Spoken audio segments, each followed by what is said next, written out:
I am so excited to welcome onto the first time facilitator podcast, Sally Porteous. Sally, it's great to have you on the show. Thank you, Leanne. It's so good to be here.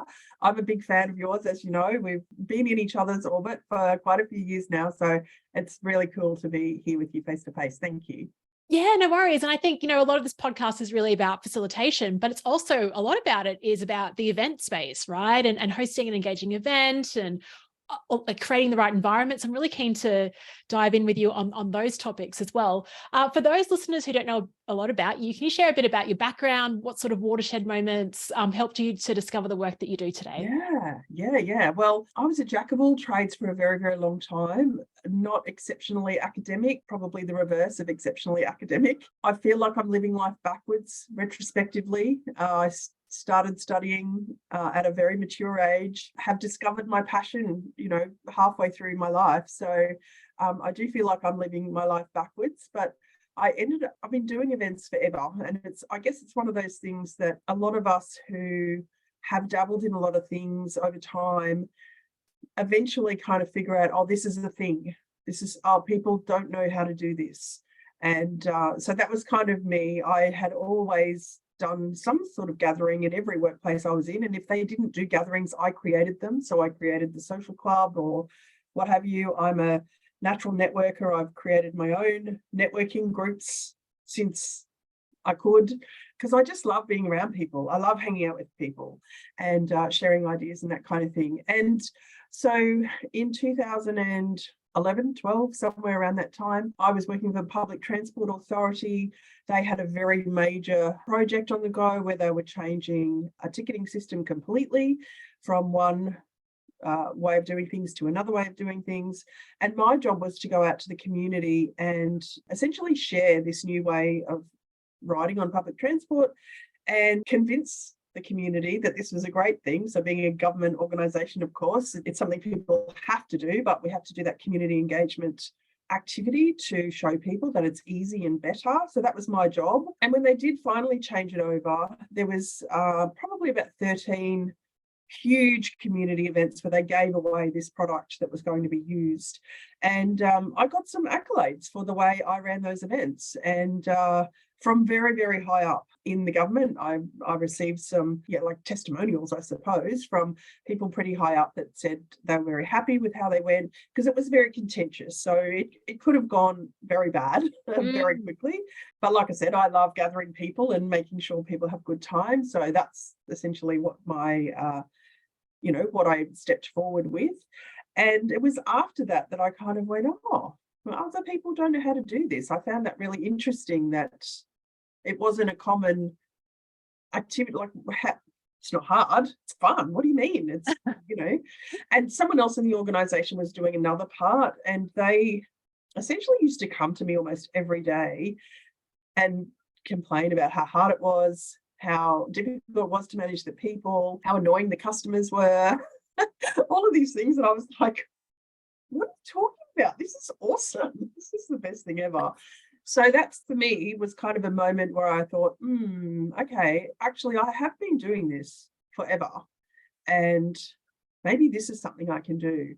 And at the time, I was 43. So I kind of went, oh, finally, this might be a career.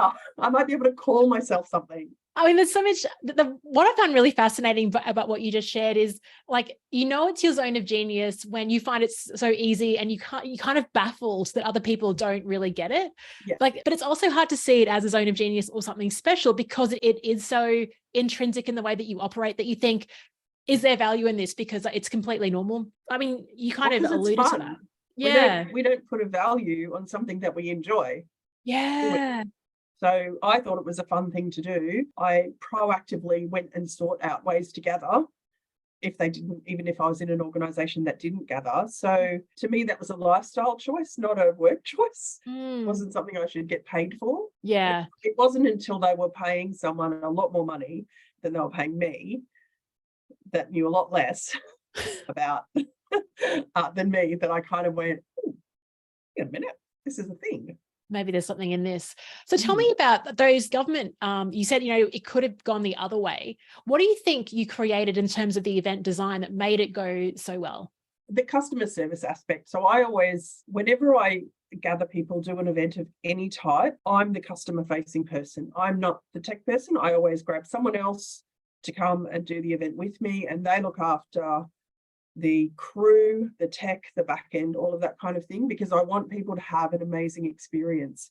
And just talking to people and noticing if someone's confused, noticing if they're not sure what's happening, noticing, you can just tell by the look on someone's face whether they are in flow, whether they're following the journey that you wanted them to follow. So I suppose creating the environment in the first place is one of the things I talk about a lot. The journey begins, in registration, as we know, and I know you're a fan of Priya Parker's Art of Gathering. I'm a huge fan of that book as well. But where we begin that journey, so she talks about the priming and the pre-event side of things. But if you can't get your head around that, get your head around when people arrive. So don't be mucking around with tech. Don't have your head in your gift bag trying to still pack things. Like, be well and truly ready and organised, because you need to be the concierge. You need to be the air hostess. Imagine if you got on a plane and the air hostess or the pilot was still, I don't know, packing bags or putting food away or something like that. You'd be kind of like, what's going on here? Like, how organised are these people? So I think be organised, and then people feel safe because they're nervous, right? Doesn't matter what environment they're coming into, whether it's your party, it could be your dinner party, or it could be some corporate event. As people step over the threshold, they want to feel safe. They want to know they made the right decision, and they're looking for someone. They're looking for someone to support them straight away. So I think that was the difference. Is I wasn't mucking around with post-it notepads or merch to give away or systems or logistics. I was standing there ready to go, hey, thanks so much for coming. We're so excited to see you. It's funny you said. I mean, I'm looking at, if you're listening in, I'm looking at Sally now. She's got a big smile on her face. And I think, we can read all the books about creating psychological safety, but I think one of the most basic things is, are you greeting people with that warmth and that energy and that openness? Yes, absolutely. And yeah. I'm seeing it here. I really like how you talk about like crossing the threshold. So like I am an extrovert. I love being around people, but you're right. I still feel a sense of trepidation going into any event. Like if I haven't been there before. So let's talk about, you help people design these experiences and these events. Yeah. What do you think holds people back from creating a similar experience? Is it time? Is it that they don't know what they need to do? Like, what's the challenge? The fear of forgetting something. Totally the fear of forgetting something.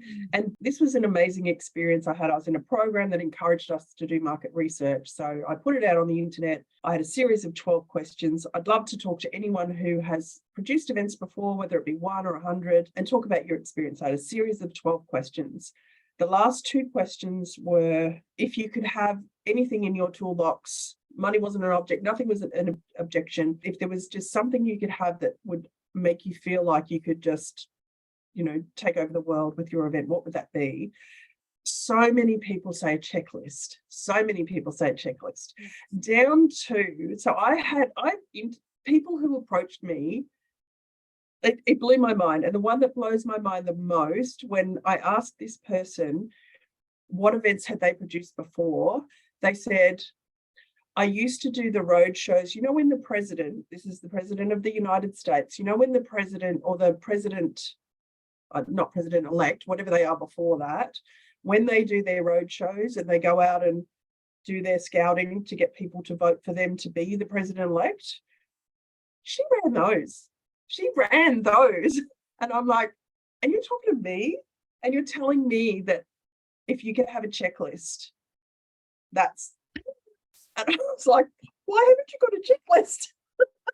I would have a book, I'd have a playbook if that was they're important events, right? But without fail, I think if I look back on those sheets, 90% of them would say a checklist so I don't forget anything.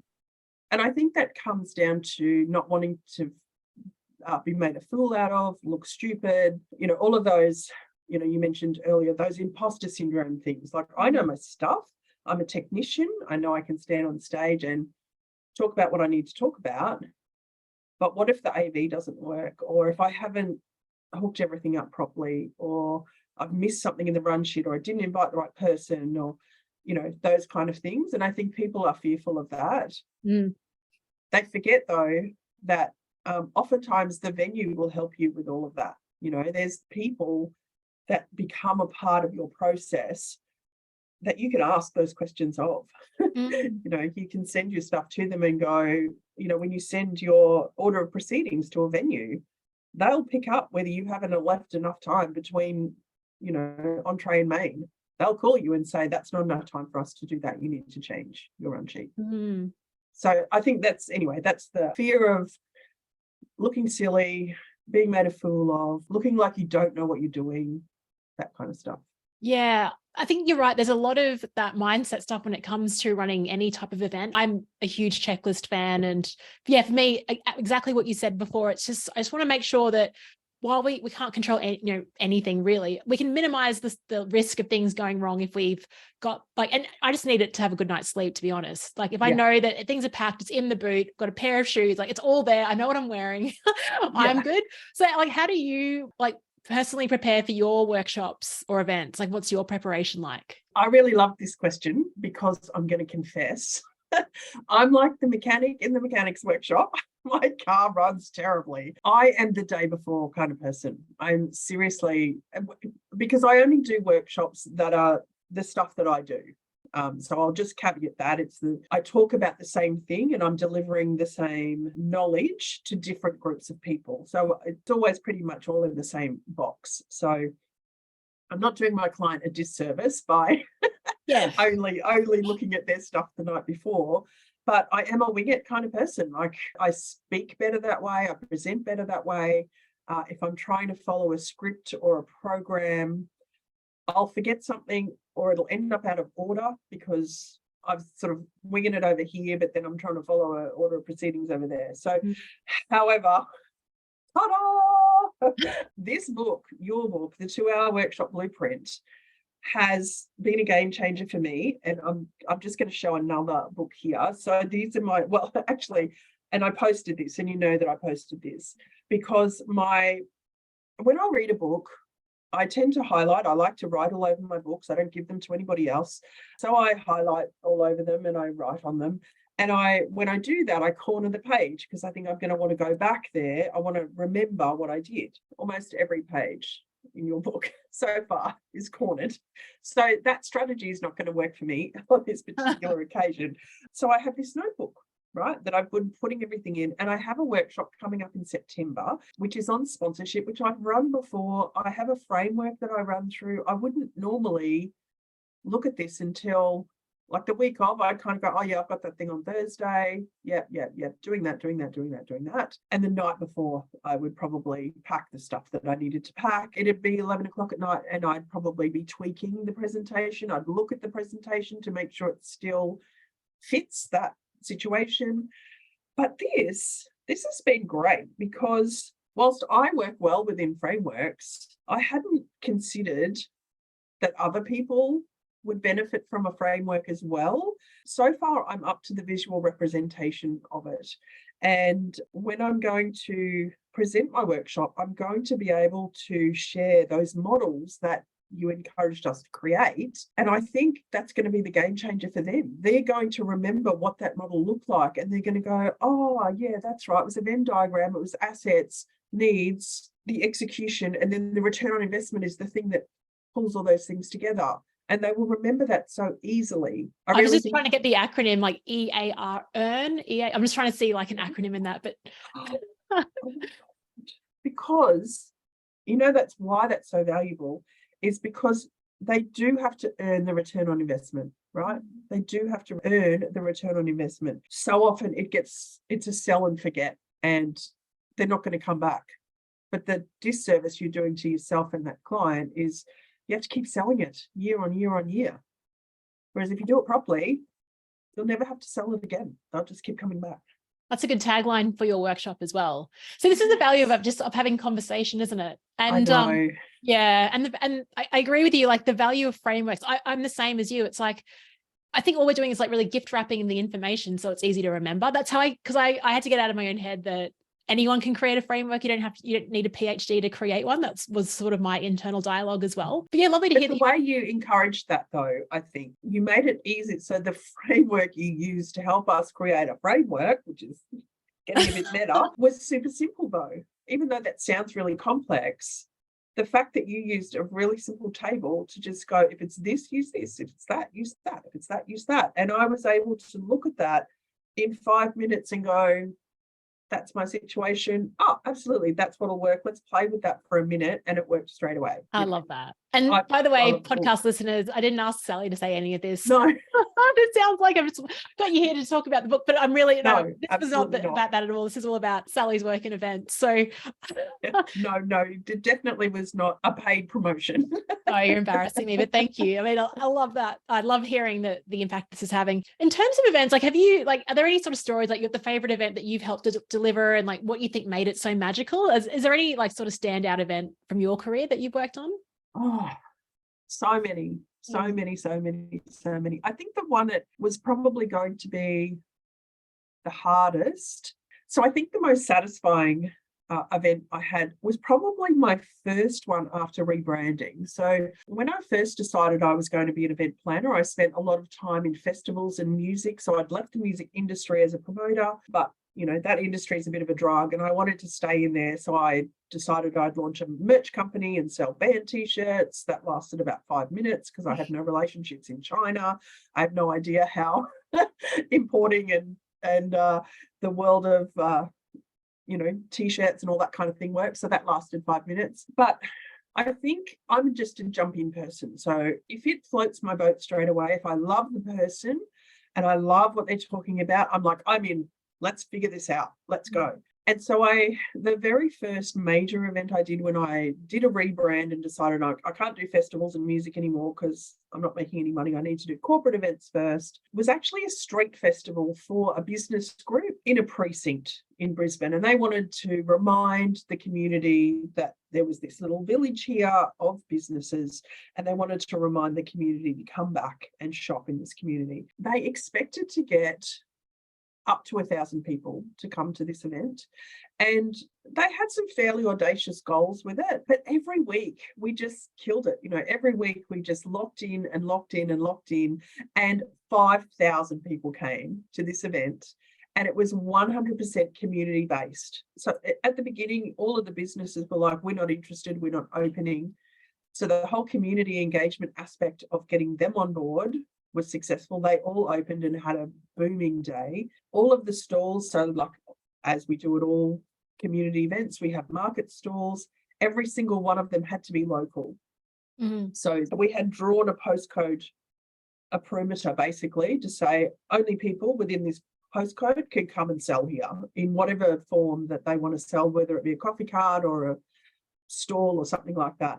But on that day, just seeing that community on that day and 5,000 people show up, which we didn't tell Brisbane City Council that many people showed up because we would have needed a whole bunch of other licenses if we'd have known that many people were going to come. But we did have traffic control and, health and safety and all of those proper things in place.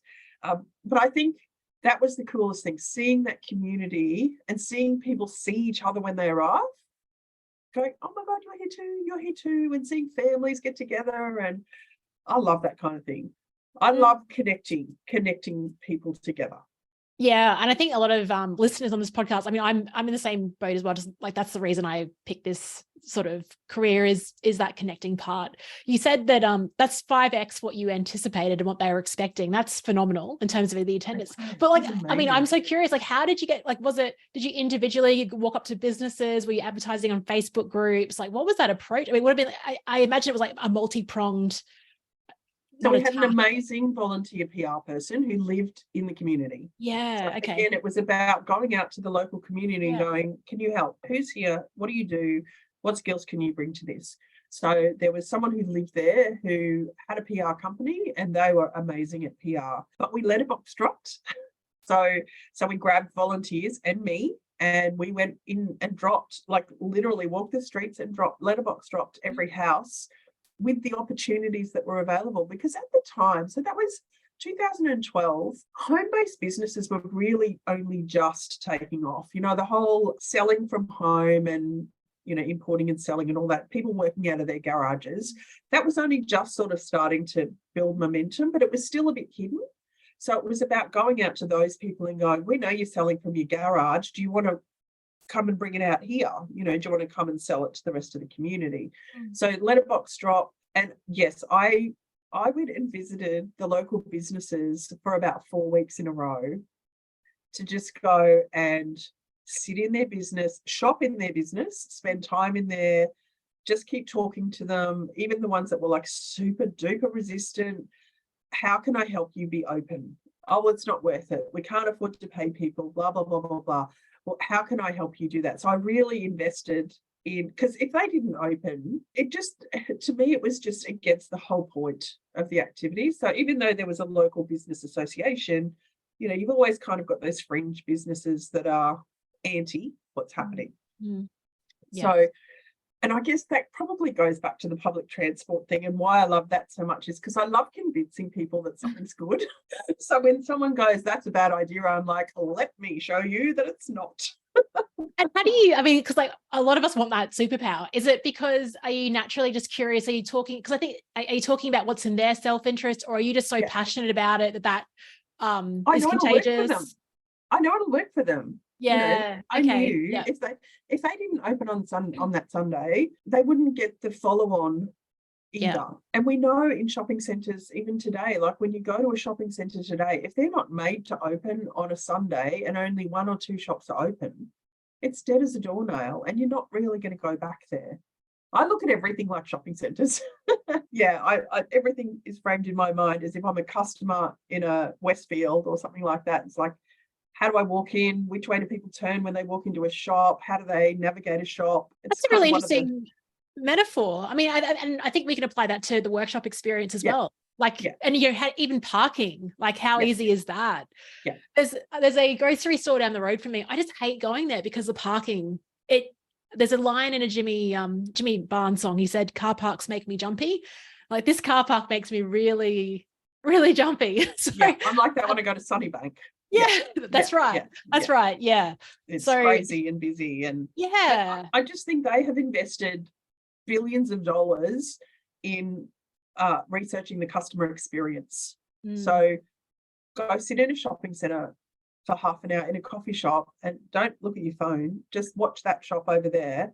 Like, watch H&M or one of those big brands and have a look at how they've designed it and notice what people do. And you will notice people walk in and they turn left. They navigate, and you will start to see how they navigate the store. And you can create your event in the same way. You direct people to where you want them to go. Interesting. That's a really good, actually. I mean, if anyone listens to this and ends up sitting in a shopping centre, take a photo, tag Sally, tag myself. Do that. You're doing the research. I didn't know that the left thing, but I'm even thinking as you say that, like, what is, you're right. I mean, you're left. We do it. Like, you'll start to notice yourself. You'll walk in and you'll step and you'll go, no, I'm going to turn right. I'm going to be a rebel. So, I mean, events, like, I mean, when we're a workshop host, some of us, we're solo operators, so we're facilitating, but we're also setting up, we're also doing the tech and everything else. How do you manage things when, like, there's so much going on in an event in terms of keeping calm and doing what you need to do? How do you manage all the things that are going on during your events? Well, the venues then help you, for starters. So typically we're in spaces where there is at least one venue staff member that can help you out. So as far as the hospitality, so be prepared, get there super early. So I do an event, for example, that starts at 11:45. I'm on site at 9 o'clock because I want at least 45 minutes, if not an hour, before doors open, before people arrive, to just chill for a second, because everyone arrives at once and you want to be calm and you want to be able to be welcoming and relaxed as people come. You don't want to be running around like a mad idiot, because you're just going to transfer that energy onto them. They then become anxious, like, oh, am I in the wrong place? Is it the right time? Am I at the right door? So you want to make sure that when people arrive, they feel in control like you are. So to do that, just have plenty of time. Like, don't rock up half an hour beforehand. Don't rock up even an hour beforehand. Give yourself as much time as you can. Try and get access nice and early to the venue and be set up, at least an hour beforehand. As far as if you can get someone to come and help at the welcome desk, I highly encourage you to do so. Even if you just jump on Airtasker and grab, someone for a couple of hours, just to do that welcome part that goes, hi, you're in the right place. Here's the materials that you need. Help yourself to some refreshments over here. And you, as the facilitator, are over there where the refreshments are, talking to people. Because that's where your relationship building and your connections already start. If they haven't already started in the preamble, obviously. But I see this so often at things like sales seminars. You've been invited to something for free and someone's going to pitch you a product, but it's a free workshop of some sort. And people do it online as well. They don't jump online early. They're not in there 15 minutes early having a chat to people. They rock up on time. But that's when you're going to get the stories that you need to have the conversations in your event, your facilitation, or whatever else it is that you're doing. And that's how you'll be able to go, I was just talking to Joe earlier who told me this story about blah. If you're mucking around with the tech, and tech's not hard today. Tech is not hard. I think if it's something you struggle with, get someone to teach you. Just get someone to go, like you could call Computer Geeks or something like that and just say, I do presentations, once a month. I need someone to come and show me how to hook my laptop up to a projector and screen. Most of them are generic, like they're super easy. So then that person will say, for your laptop, here's your laptop, you need this cable and this one, and I would take that one just in case. Yes. And then you can have get them to do you a checklist with pictures, right? Take a picture of your laptop ports, even the ports on a projector, and just get it done super early. Get it done super early. But I will say, in terms of AV, I don't think I've ever been to a presentation where what is being shown on the screen is critical to the outcome I'm going to get. So if it doesn't work, it doesn't matter. Yes. If it's taking you more than 5 minutes to fix it, drop it and just get back to presenting, because you'll lose people unless what you're showing is absolutely critical. And I would be very surprised, unless you're a doctor and you're showing a medical procedure on a video and it's saving someone's life. I don't think what you're presenting is critical. Yeah. And I think you're right. But what you spoke about before in terms of the whole, if you're an expert, you can wing it because you can be in that sort of flow. If you're sort of wedded to the technology and what you have to show, it restricts your freedom. Yeah. In terms of that presentation as well. And I mean, something I even wrote about is let's break that assumption that a workshop equals a PowerPoint deck. It actually does. Let's break that. Yeah. The only reason I use it now, so I do this workshop on taking your event from idea to launch, and the only reason I use it now is because I frame up what I want people to do, and then I have a basic version of that question on the screen. So if they've forgotten the task, they can look at the screen and go, oh, that's right, I was meant to be focusing on this. Yeah, okay, so they know where they're meant to be in that order. In terms of your workshop, do you have a favorite sort of opening or energizer welcoming activity that you run?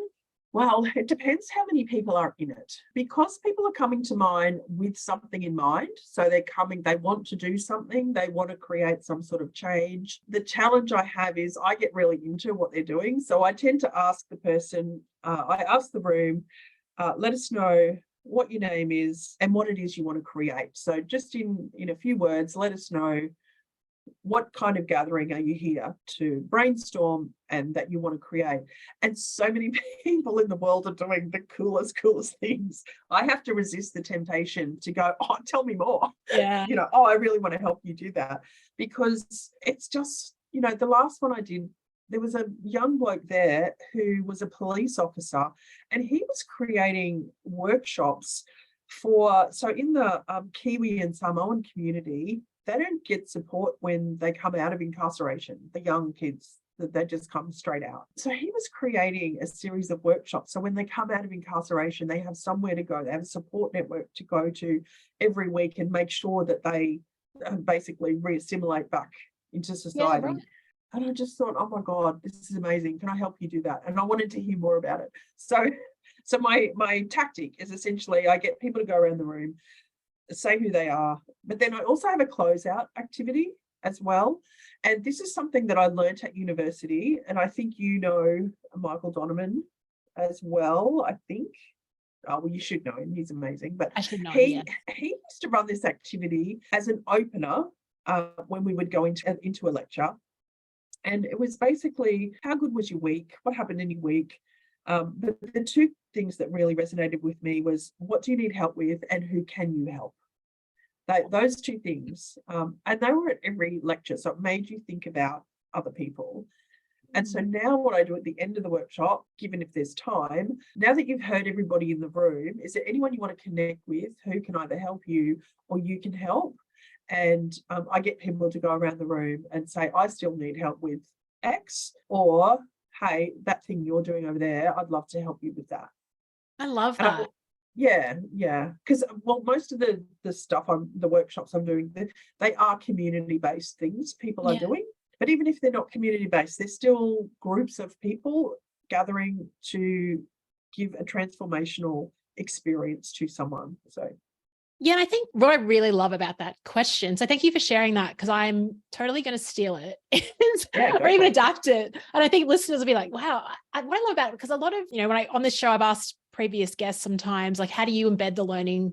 And something I talk about is it's really out of our control. Once people have left our workshop, we can plant seeds, we can do what we can to try and help them to do the thing and take action, but we're not there to be over their shoulder and do that. But what I love about this question is it connects people within the group to help embed it and buddy up and take it forward.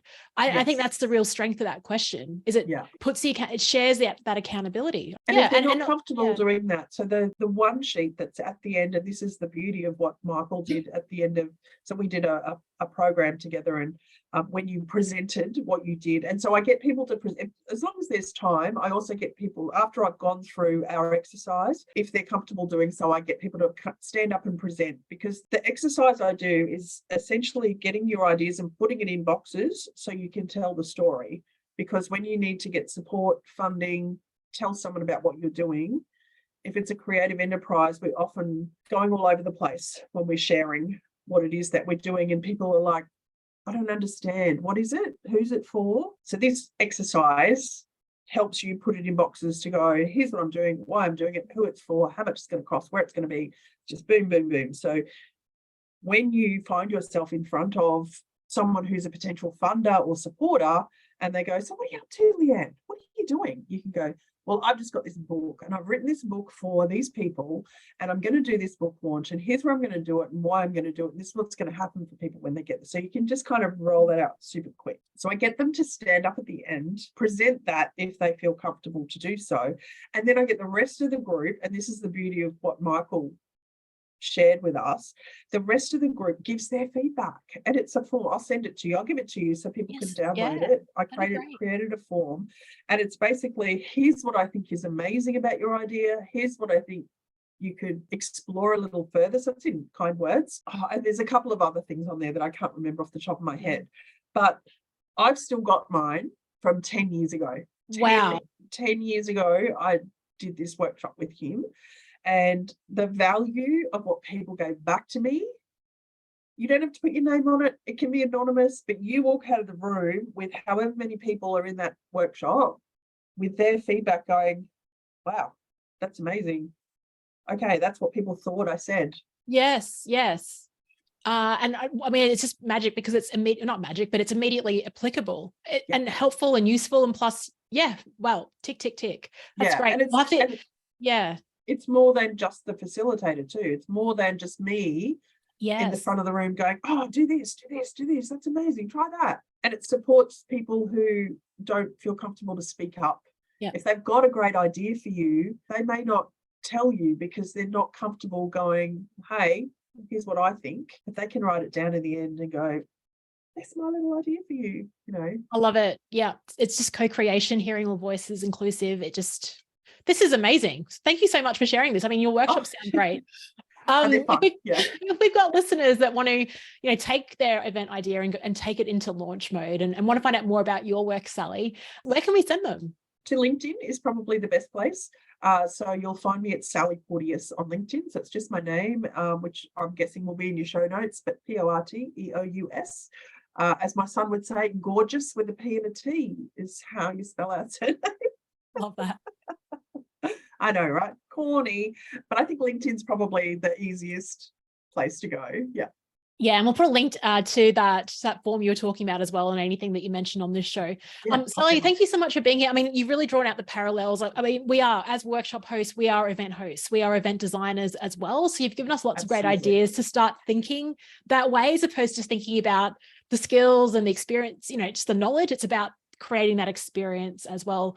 Thank you so much for being a wonderful guest on the show. Thank you for having me. Oh, I'm so excited. I'm really pleased to be here. And like I said, we kind of connected all those years ago, didn't we, at that amazing workshop, and we've just kind of been hanging around each other for a little while. So it's really nice to connect with you more personally. So thank you. Yeah, no, awesome. Thanks, Sally.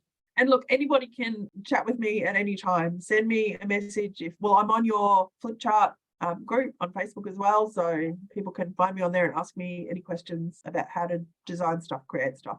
Wow, what an offer. Thanks so much, Sally. Thanks, Leanne. Okay, bye.